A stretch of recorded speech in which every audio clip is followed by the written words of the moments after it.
அன்பான உறவுகளுக்கு வணக்கம். கிளாஸ் 3 பிராக்டிகல் மெயின் டெஸ்ட் புக்ல யூட்டன் எப்படி ஈஸியா போடுறது, இதுக்கு என்னென்ன வழிமுறைகளை நீங்க ஃபாலோ பண்ணணும், எப்படி இந்த யூட்டனை போட்டா ஈஸியா நீங்க மிஸ்டேக் பண்ணாம ஒரே தடவையில நீங்க போட முடியும் அப்படிங்கிறத இந்த வீடியோவுல தெளிவா ஸ்டெப் பை ஸ்டெப்பா A to Z சொல்லியிருக்கேன். இந்த வீடியோவை ஸ்கிப் பண்ணாம கடைசி வரைக்கும் பாருங்க. அப்பதான் உங்களுக்கு புரியும். இதை பத்தின ஏதாவது உங்களுக்கு சந்தேகம் இருந்துச்சுன்னா கமெண்ட் பாக்ஸ்ல கமெண்ட் பண்ணுங்க. இப்பதான் நம்ம சேனலை புதுசா பாக்குறீங்க அப்படின்னா மறக்காம சப்ஸ்கிரைப் பண்ணிட்டு பெல் ஐக்கானை கிளிக் பண்ணிட்டு நோட்டிபிகேஷன் ஆன் கொடுத்து வச்சுக்கோங்க. அதே போல நம்மளுடைய மெம்பர்ஷிப்லயும் ஜாயின் பண்ணி வச்சுக்கோங்க. அப்பதான் நம்ம போடுற ஒவ்வொரு வீடியோ உங்களுக்கு உடனுக்குடன் கிடைக்கும். ஃப்ரெண்ட்ஸ், இந்த யூட்டன் போடுறதுக்கு ஒரு சில நுணுக்கத்தை நான் உங்களுக்கு சொல்லித்தரேன். இந்த யூட்டன் நீங்க எப்ப போட போனீங்க அப்படின்னாலும் நான் இப்ப சொல்ல போற இந்த நுணுக்கங்களை நீங்க மனசுல நல்லா புரிய வச்சுக்கோங்க. அந்த இடத்துக்கு போனோம்னா இந்த நுணுக்கம் எல்லாம் உங்களுக்கு ஞாபகம் தான் நீங்க ஈஸியா யூட்டன் போட்டுருங்க. ஃப்ரெண்ட்ஸ், முதல் ஸ்டெப் நீங்க லேன் சேஞ்ச் பண்ணணும். அதுக்கப்புறம் நீங்க திரும்புறதுக்கான சிக்னல் விழும் வரைக்கும் நீங்க காத்திருக்கணும். அதே போல நீங்க யூட்டன் பண்ணும்போது உங்களுடைய ஷோல்டரும் இந்த கெர்ப்போட என்ட்ரன்ஸும் வரும்போது நீங்க ஃபுல்லா ரைட்டு ஓடிச்சீங்கன்னா மட்டும்தான் நீங்க கெர்ப்புல இடிக்காம ஈஸியா நீங்க யூட்டன் போட முடியும். அதே போல இந்த நடுவுல இருக்க கெர்ப்பு சின்னமா இருந்துச்சுன்னு வைங்க, நீங்க ரெண்டாவது லேன்ல போய் தான் நீங்க திரும்புற மாதிரி இருக்கும். இதே கெர்ப்பு பெருசா இருந்துச்சுன்னு வைங்க, நீங்க முதல் லைன்ல யூட்டர்ன் பண்ணிடலாம். சரிங்களா? நீங்க எப்போதுமே மனசுல பதிய வச்சுக்க வேண்டியது என்ன அப்படின்னு கேட்டா, நீங்க எந்த ஒரு செயல் செஞ்சாலும், அதாவது நீங்க யூட்டர்ன் பண்ணாலும் சரி, நீங்க ரைட் டேர்ன் லெஃப்ட் டேர்ன் பண்ணாலும் சரி, உங்களுடைய லேன் இடது பக்கம் லேனு தான். சரிங்களா? நீங்க யூட்டர்ன் பண்ணதுக்கு அப்புறம் உங்களுடைய லேனுக்கு நீங்க வந்துடணும். உங்களுடைய இன்ஸ்பெக்டர் சொன்னாலும் சரி, சொல்லலாட்டினாலும் சரி, உங்களுடைய இடது பக்கம் லேன்ல வந்துடணும். அதுக்கப்புறம் உங்களுடைய இன்ஸ்பெக்டர் எந்த பக்கம் போக சொல்றாரோ நீங்க அந்த பக்கம் நீங்க ஃபாலோ பண்ணிக்கலாம். சரிங்களா? இத வீடியோவோட உங்களுக்கு தெளிவா சொல்லித்தரேன். வாங்க வீடியோக்குள்ள போலாம். ஃப்ரெண்ட்ஸ், இந்த டிராயிங்கை வச்சு நீங்க எப்படி ரோட்ல ஈஸியா யூட்டர்ன் போடணும் அப்படின்னு உங்களுக்கு தெளிவா சொல்லித்தர போறேன். இந்த வீடியோவை ஸ்கிப் பண்ணாம பாருங்க. உங்களுக்கு புரியலன்னா கமெண்ட் பாக்ஸ்ல கமெண்ட் பண்ணுங்க. ஃப்ரெண்ட்ஸ், ரோடு இதே போலதான் இருக்கும். இந்த டிராயிங்ல உள்ளது போலதான் ரோடு இருக்கும். நீங்க உங்களுடைய இன்ஸ்பெக்டர் யூட்டன் போட சொல்றாரு அப்படின்னா உங்க ஞாபகத்துக்கு வர வேண்டியது என்ன அப்படின்னா, வலது பக்கம் சிக்னலை போடணும்.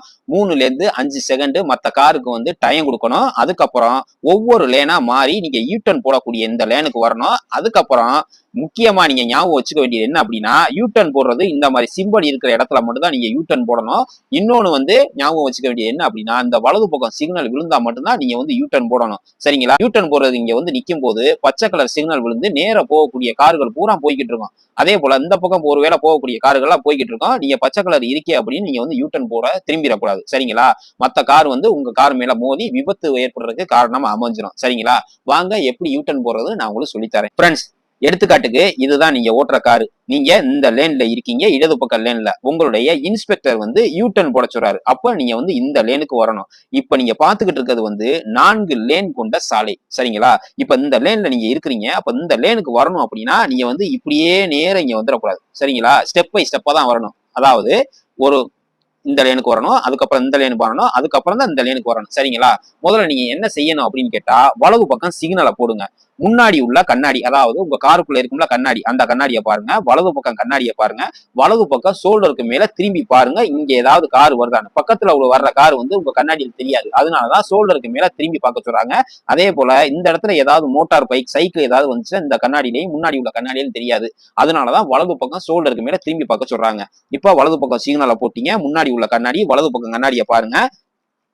இந்த பக்கம் எதுக்கும் கார் வரல. ஃப்ரெண்ட்ஸ், ஒருவேளை கார் இந்த மாதிரி வந்துகிட்டு இருக்குன்னா அந்த காருக்கு நீங்க வழியை விட்டுறணும். இந்த காரு உங்களை தாண்டி இந்த மாதிரி போயிருச்சு அப்படின்னா முன்னாடி உள்ள கண்ணாடி, வலது பக்கம் கண்ணாடியை பாருங்க. எதுவும் கார் வரல அப்படின்னா மெதுவா இப்படி அடுத்த லேனுக்கு இப்படி மாறிக்குங்க. சரிங்களா? இப்ப இந்த லேனுக்கு மாறுறதையும் நீங்க அதே மாதிரிதான் ஃபாலோ பண்ணணும். வலது பக்கம் சிக்னலை போடுங்க. முன்னாடி உள்ள கண்ணாடி, வலது பக்கம் கண்ணாடியை பாருங்க. வலது பக்கம் ஷோல்டருக்கு பின்னாடி திரும்பி பாருங்க. எதுவும் இந்த லேன்ல கார் வரல அப்படின்னா அதே மாதிரி நீங்க மெதுவா அப்படியே லேன் சேஞ்ச் பண்ணிக்கோங்க. சரிங்களா? அதுக்கப்புறம் இந்த லேனுக்கு வர்றதும் அதே போலதான். வலது பக்கம் சிக்னலை போடுங்க. முன்னாடி உள்ள கண்ணாடி, வலது பக்கம் கண்ணாடியை பாருங்க. எதுவும் கார் வரல அப்படின்னா மெதுவா நீங்க லேன் சேஞ்ச் பண்ணி இந்த இடத்துல நிப்பாட்டிடுங்க. இதுதான் ஸ்டாப் லைனு. நீங்க இந்த இடத்துல நிக்கிறீங்க. வலது பக்கம் சிக்னலுக்காக நீங்க காத்துக்கிட்டு இருக்கீங்க. சரிங்களா?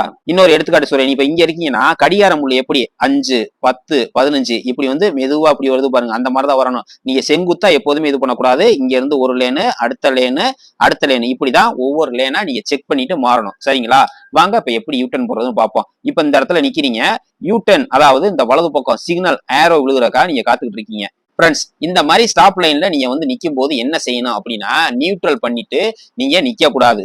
அதாவது கியர் போடையில நீங்க தடுமாறிடுவீங்க. பின்னாடி ஏதாவது கார் இருந்துச்சுன்னா உங்களுக்கு ஹார்ன் அடிச்சு உங்களை ரொம்ப தொல்லை கொடுக்க ஆரம்பிச்சிருவாங்க. சரிங்களா? இந்த மாதிரி நிப்பாட்டிட்டு இருக்கும்போது நீங்க என்ன பண்ணணும் அப்படின்னா, ஃபர்ஸ்ட் கியரை போட்டு பாதி கிளட்சை நீங்க எடுத்துட்டு பிரேக்ல காலை வச்சுக்கிட்டு ரெடியா இருங்க. இங்க வலது பக்கம் சிக்னல் விழுந்த உடனே பிரேக்ல இருந்து காலை எடுத்தீங்கன்னாவே வண்டி லேசா மூவ் ஆயிரும். அதுக்கப்புறம் ஆக்சிலேட்டரை கொடுத்து நீங்க கிளட்சை ஃபுல்லா ரிலீஸ் பண்ணீங்கன்னா வண்டி வந்து மூவ் ஆயிரும். ஒருவேளை வலது பக்கம் சிக்னல் விழுந்துருந்துச்சுன்னா நீங்க நியூட்ரல் பண்ணிக்கிட்டு இருந்தீங்க அப்படின்னா நீங்க கியரை போட்டு கிளட்சை ரிலீஸ் பண்ணி வண்டியை மூவ் பண்றதுக்கு கொஞ்சம் லேட் ஆகும் பதட்டத்துல. ஒருவேளை ஆஃப் ஆகுறதுக்கு வாய்ப்புகள் இருக்கு. அதனால தயவு செஞ்சு நியூட்ரல் பண்ணிட்டு இருக்காதீங்க. பின்னாடி கார்கள் இருந்துச்சுன்னா ஹார்ன் அடிப்பாங்க, உங்களுக்கு பதட்டமாயிரும், பயமாயிரும், நீங்க போடுறதுல மிஸ்டேக் பண்ணிடுவீங்க. சரிங்களா? அதனாலதான் நீங்க ஸ்டாப் லைனுக்கு வந்து நிப்பாட்டின உடனே கியர் போட்டு பாதி கிளட்ச்ல இருந்து காலை எடுத்துட்டு பிரேக்ல காலை அமுக்கி வச்சுட்டு இருந்தீங்க அப்படின்னா இந்த சிக்னல் விழுந்ததுக்கு அப்புறம் நீங்க பிரேக்ல இருந்து காலை எடுத்தாவே வண்டி லேசா மூவ் ஆகும். சரிங்களா? ஒன்னும் பயப்பட தேவையில்லை, பதட்டம் இல்லாம ஈஸியா போயிடலாம். இப்ப உங்க காரு இந்த மாதிரி மூவ் ஆன உடனே பிரேக்ல இருந்து காலை எடுத்துட்டீங்கன்னா வண்டி மூவ் ஆயிரும். அதுக்கப்புறம் ஆக்சிலேட்டர் காலை வச்சு கிளட்ச்ல இருந்து காலை ஃபுல்லா ரிலீஸ் பண்ணிட்டீங்கன்னா நீங்க வண்டி இந்த மாதிரி ஃபுல்லா மூவ் ஆயிரும். அதுக்கப்புறம் 2வது கியர்ல நீங்க திரும்புறனால திரும்பிட்டு அதுக்கப்புறம் மாத்திக்கலாம். சரிங்களா? இந்த மாதிரி வந்ததுக்கு அப்புறம் நீங்க மெயினா ஞாபகத்துல வச்சுக்க வேண்டியது என்ன அப்படின்னா, நீங்க உள்பக்கம் இருந்து பார்க்கும்போது உங்க ஷோல்டரும் இந்த என்ட்ரன்ஸும் ஒரே நேர்கோட்டுல இருக்கும்போது நீங்க ஃபுல்லா ரைட் ஓடிச்சீங்கன்னா கார் இந்த மாதிரி அழகா திரும்பி வந்துடும். அதுக்கப்புறம் உங்கள் ஸ்டேரிங்கை ஸ்டெடி பண்ணிக்கிட்டு உங்களுடைய இன்ஸ்பெக்டர் எந்த பக்கம் போச்சுறாரோ அந்த பக்கம் நீங்கள் அப்படியே ஃபாலோ பண்ணிக்கோங்க. ஒருவேளை அவர் எதுவுமே சொல்லலை அப்படின்னா உங்களுடைய லேனு இடது பக்கம் தான். அப்போ நீங்கள் இடது பக்கம் ஒவ்வொரு லேனாக சேஞ்ச் பண்ணி இடது பக்கம் லேனுக்கு வந்துடுங்க. இன்னொன்னு முக்கியமா நீங்க வந்து ஞாபகம் வச்சுக்க வேண்டியது என்ன அப்படின்னா, இந்த மாதிரி கெர்ப்பு அதாவது கட்டை வந்து அகலமா இருந்துச்சுன்னா உங்களுடைய கார் வந்து இந்த மாதிரி அழகா ஃபர்ஸ்ட் லேனுக்கு தான் வரும். ஒருவேளை இந்த கெர்ப்பு வந்து சின்னமா இதுல பாதி இருந்துச்சுன்னு வைங்க, நீங்க காரை திருப்பும் போது இங்க 2வது லேனுக்கு தான் வரும். அதனால தப்பு இல்ல. நம்ம ஃபர்ஸ்ட் லேனுக்கு தானே போகணும் அப்படின்ட்டு இங்க ஓடிக்கும் போது இப்படி வந்து நீங்க ஃபர்ஸ்ட் லேனுக்கு வந்துடக்கூடாது. ஏன்னா உங்களுக்கு பின்னாடி நிறைய கார்கள் வந்துகிட்டு இருக்கும். நீங்க இப்படி போய்கிட்டு இருக்கும் போதே நீங்க இந்த லேனுக்கு இப்படி வந்து திரும்பினீங்கன்னு வைங்க, பின்னாடி வர்ற காரு உங்க மேல இடிக்கிறதுக்கான வாய்ப்புகள் இருக்கு. அதனால தயவு செஞ்சு அது போல பண்ணாதீங்க. இப்ப கட்டை அகலமா இருந்துச்சுன்னா முதல் லேனுக்கு வந்து உங்க கார் அழகா திரும்பும். சரிங்களா? கட்டை வந்து இதுல பாதி குறுகலா சின்னமா இருந்துச்சுன்னு வைங்க, உங்களுடைய கார் வந்து 2வது லேனுக்கு தான் போகும். அதனால ஒன்றும் தப்பு கிடையாது. இப்போ உங்க ஃப்ரெண்ட்ஸ் எடுத்துக்காட்டுக்கு உங்க கார் இது போலதான் வந்து நீங்க யூ டர்ன் பண்ணிட்டு மூவிங்ல இருக்கு. அப்ப உங்களுடைய லேனு இங்க இருக்கு, நீங்க இந்த லேனுக்கு வரணும். அப்ப என்ன செய்யணும்? இடது பக்கம் சிக்னலை போடணும். அதுக்கப்புறம் 3ல இருந்து 5 செகண்ட் டைம் கொடுங்க. எதுவும் கார் வருதான பாருங்க. கார் வரல அப்படின்னா முன்னாடி உள்ள கண்ணாடி, இடது பக்கம் கண்ணாடி, இடது பக்கம் ஷோல்டருக்கு மேல திரும்பி பார்த்துட்டு கார் எதுவும் வரலன்னா இந்த லேனுக்கு வந்து மாறிக்கங்க. சரிங்களா? அதே போல இந்த லேனுக்கு மாறுறதும் இதே ப்ரொசீஜர் தான். இடது பக்கம் சிக்னலை போடுங்க. அதுக்கப்புறம் முன்னாடி உள்ள கண்ணாடி, இடது பக்கம் கண்ணாடி, இடது பக்கம் பிளைண்ட் ஸ்பாட் செக் பண்ணிட்டு எதுவும் கார் வரலன்னா அடுத்த லேனுக்கு மாறிக்கங்க. அதே போலதான் இந்த லேனுக்கு மாறுறதையும் இடது பக்கம் சிக்னலை போடுங்க. முன்னாடி உள்ள கண்ணாடி, இடது பக்கம் கண்ணாடி, இடது பக்கம் பிளைண்ட் ஸ்பாட் செக் பண்ணிட்டு உங்களுடைய லேன்ல வந்து மாறிக்கங்க. இந்த லேனுக்கு வந்ததுக்கு அப்புறம் நீங்க மெயினா ஞாபகத்துல வச்சுக்க வேண்டியது உங்க சிக்னலை கேன்சல் பண்ணிடும். அதாவது இண்டிகேட்டரை வந்து நிப்பாட்டிடுங்க. நீங்க இண்டிகேட்டரை போட்டுக்கிட்டே மறந்தவால போனீங்கன்னா பின்னாடி உள்ள காருக்கு வந்து கன்ஃபியூஸா இருக்கும். நீங்க இடது பக்கம் திரும்ப போறீங்களா இல்ல நேரா போறீங்களா அப்படின்னு. நீங்க கேன்சல் பண்ணாம இருந்தீங்கன்னா விபத்து நடக்கிறதுக்கான வாய்ப்புகளும் அதிகம். அதனால இது போன்ற தவறுகளை நீங்கள் பண்ணாதீங்க. இந்த வீடியோவில் சொன்னதை நீங்கள் ஃபாலோ பண்ணாவே ஈஸியாக நீங்கள் வந்து யூ டர்ன் போட்டு ப்ராக்டிக்கல் மெயின் டெஸ்ட்டில் பாஸ் பண்ணிடலாம்.